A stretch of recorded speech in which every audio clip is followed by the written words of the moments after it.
டமால் டுமீலு. யோ வாயா வாயா. என்ன டென்ஷனா தெரியுது பேச. நமக்கு ரொம்ப டென்ஷன் ஆயி போச்சு. மக்கள் வந்து ரொம்ப டென்ஷன் ஆக்குறாங்க. என்னையா இந்த சில ஆகாதவங்க இருப்பாங்க பாத்தீங்களா? ஆமாயா. இந்த களவாணி பையன். இந்த களவாணி பையன் நமக்கு டென்ஷன். பாத்துக்கு எப்படி பேக் பண்ணிட்டு இருக்கோம். நம்ம வந்து குரியர் வச்சு இம்பிட்டு இது இருக்கு. இது வந்து இன்னைக்கு டெய்லி உங்களுக்கு ஒரு 40,000 30,000 போய்கிட்டு இருக்கு.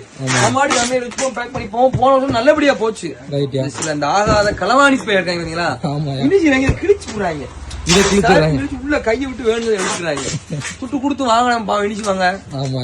இப்ப பேக் பண்ண வேண்டிய பேக்கிங் தெரியாது. ஓபன் டாக்கா பேசுறேன். பேக்கிங் நம்ம தான் பழகிட்டு இருக்காங்க. பழகிட்டு இருக்காங்க. ஆமா. ஏன்னா அது வந்துகிட்டு இருந்தாங்க பாத்தீங்களா? சில பல காரங்க லீவ் எடுக்காங்க. அவங்க இனிமே தான் வருவாங்க. ஆனா இப்பதான் பேக்கிங் வந்து நம்ம தரமா இங்க வந்துக்கோ. 2 இப்பதான் போட்டு பழகிட்டு இருக்கோம். போட்டு பழகி நல்லா இருக்கு பேக்கிங். 2 இது பேக் பண்ணி ஒரு 42 இருக்கு. இன்னும் 42 இருக்கு. மேக்ஸிமம் 3K காம்போஸ் போயிட்டு இருக்கு. 5K காம்போஸ் இதெல்லாம். ரைட். 3K 5K காம்போஸ் நல்லபடியா போயிட்டு இருக்கு. ரைட். உங்களுக்கு வேணா சொல்லுங்க. இதே மிஸ்ஸே ஆகாது. மிஸ்ஸே ஆகாது. எப்படியுமே வர்றது. மிஸ்ஸே ஆகாது. ஏன்னா இப்படி பேக்கிங் இருக்கு. இல்ல கிழிச்சிருக்கோ. டிரான்ஸ்போர்ட் காரனை கொண்டு விடுவேன் நானு. நமக்கு டென்ஷன் ஆகி போகும். டிரான்ஸ்போர்ட் பேரை சொல்லு நான் விரும்பல. ரைட்டியா ரைட். உங்களுக்கு ஆர்டர் போடுங்க. அக்டோபர் 5-10 முடிஞ்சுவோம். முடிஞ்சிடும். பேக்கிங் போயிட்டு இருக்கு. ரைட் பாமா. ரைட் பாப்பா.